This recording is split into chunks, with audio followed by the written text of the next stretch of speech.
Bible Story, Volume 8 by Arthur S. Maxwell, Part 1, Story Number 8, Old Cripple Walks. So eager was Jesus to help the poor and needy that sometimes he sought them out in their strange hiding places. One Sabbath afternoon, when he was on a brief visit to Jerusalem, he went down to the Pool of Bethesda to see the scores of sick folks who gathered there under its 5 arches. They were a sad sight. Some were lame, some were blind, and some were paralyzed. Each one believed that if he only could get into the pool at the right time, he would be healed. Day in and day out, week in and week out, each one kept hoping that he would be the next one to be healed. As Jesus looked upon all these poor sufferers, his heart of love was deeply touched. He spoke to one of them and learned that he had been a cripple for 38 years. 38 years! And all this long time, he had been hoping he might get better. How very, very sad. "Do you want to be healed?" asked Jesus. Did he? But he had lost hope. There was nobody to help him into the pool. It took him so long to wriggle over to the edge that somebody always got there before he did. But Jesus knew how to bring new hope to the hopeless. Tenderly but firmly, he said to the poor cripple, "Rise, take up your bed and walk." Walk? The poor man scarcely knew what the word meant. He hadn't walked for so many years.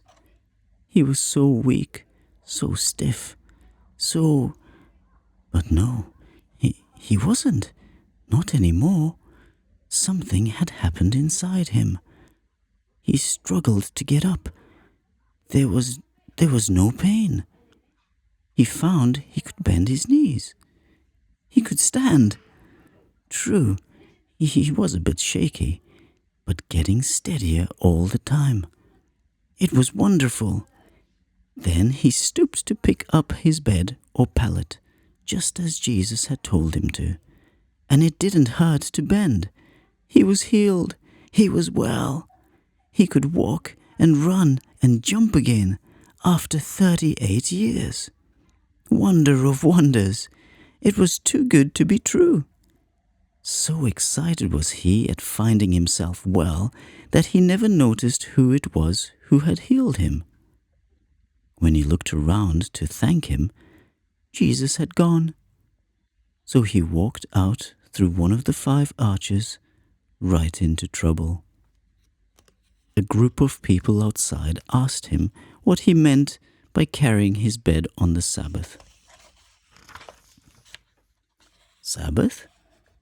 He had quite forgotten that it was the Sabbath. So happy was he at having been healed. "The man who healed me said, 'Take up your bed and walk,'" he said innocently. "Who told you that?" they asked. "The man who healed me." "And who is it?" they insisted. "I don't know."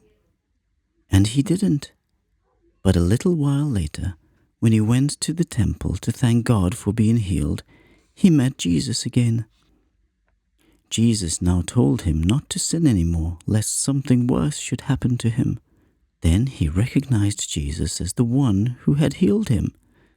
"That's the man," he told those who had asked him why he was carrying his bed on the Sabbath. But they had already guessed that it was Jesus. Foolishly, they were all upset because Jesus had broken the Sabbath, as they thought, instead of rejoicing that one of God's suffering children had found health and happiness on his sacred day. They must learn that the Sabbath was made for man, and not man for the Sabbath.